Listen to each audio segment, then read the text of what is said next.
آج میں آپ لوگوں کو سورہ مسد کے بارے میں بتاؤں گی۔ اس سورہ میں حضور صلی اللہ علیہ وسلم کے برے چچا کے بارے میں بیان ہے۔ ایک بار جب اللہ رب العزت نے حضور صلی اللہ علیہ وسلم کو لوگوں کو اسلام کی طرف دعوت دینے کے لیے کہا تو محمد صلی اللہ علیہ وسلم صفا کے ایک پہاڑ پر چڑھ گئے اور مکہ کے سبھی لوگوں کو وہاں بلایا۔ جب سب حضور صلی اللہ علیہ وسلم کے پاس جمع ہو گئے تو آپ صلی اللہ علیہ وسلم نے سب سے پوچھا کہ اگر میں کہوں کہ پہاڑ کی اس طرف دشمن فوج ہے تو کیا تم میری بات کا یقین کرو گے؟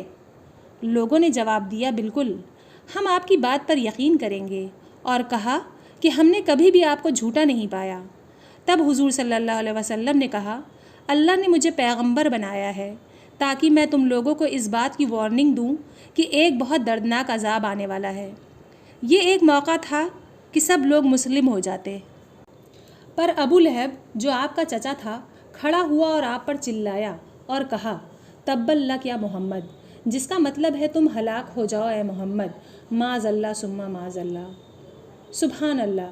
ابو لہب کی اس گستاخی کے جواب میں اللہ نے سورہ مسد بھیجی، اور اس سورہ میں اللہ نے بتایا کہ ہلاکت اور بربادی محمد کے لیے نہیں ہے، ابو لہب کے لیے ہے اور اس کی بیوی کے لیے ہے۔ اس واقعے کے بعد ابو لہب آپ صلی اللہ علیہ وسلم اور باقی مسلمانوں کے ساتھ بہت برا رویہ دکھاتا تھا، نفرت دکھاتا اور لوگوں کے ساتھ بہت برا سلوک کرتا تھا۔ اب ہم جان گئے ہیں کہ اللہ نے سورہ مسد کیوں اتاری۔ اب ہم اس سورہ کا ترجمہ دیکھتے ہیں۔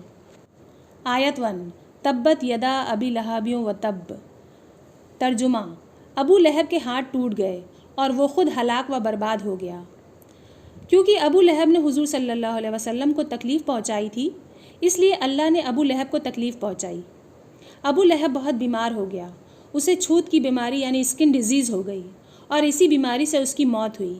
چھوت کی بیماری کے خوف سے اس کی لاش کئی دن تک پڑی رہی اور سڑ گئی۔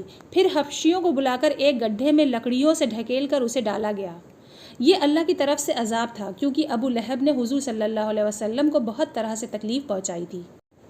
آیت 2، ما اغنا عنہ مالہ وما کسب۔ ترجمہ، نہ تو اس کا مال ہی اس کے کچھ کام آیا اور نہ وہ جو اس نے کمایا۔ ابو لہب بہت ہی امیر اور طاقتور آدمی تھا۔ وہ سوچتا تھا کہ اس کی دولت اسے قیامت کے دن بچا لے گی، لیکن اس آیت میں اللہ نے بتایا کہ وہ غلط ہے۔ صرف ایک اچھا سچا مسلمان ہی حساب کتاب یا ججمنٹ ڈے کے دن اللہ کے عذاب سے بچ پائے گا۔ آیت 3، سیصلی نارا ذات لہب۔ ترجمہ، وہ ضرور بھڑکتی ہوئی آگ میں داخل ہوگا۔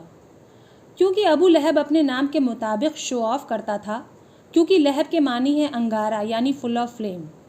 اللہ اسے بتا رہے ہیں کہ وہ جلدی ہی آگ میں جلایا جائے گا۔ آیت 4، وامرأتہ حمالۃ الحطب۔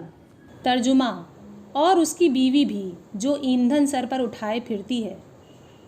ابو لہب کی بیوی بھی جہنم میں جائے گی، کیونکہ اس نے بھی حضور صلی اللہ علیہ وسلم کے ساتھ بہت برا سلوک کیا۔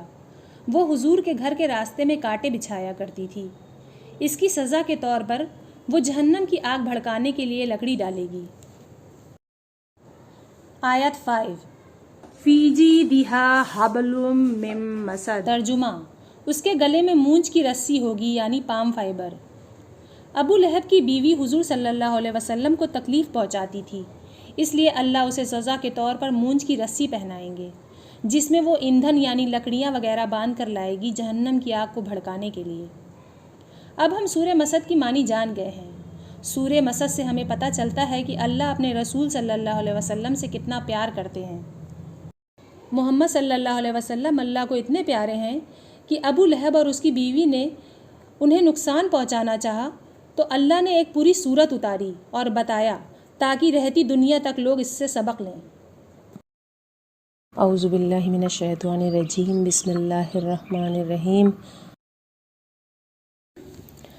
تبت یدا ابی لہب وتب، ما اغنی عنہ مالہ وما کسب، سیصلی نارا ذات لہب وامرأتہ حمالۃ الحطب، فی جیدہا حبل من مسد۔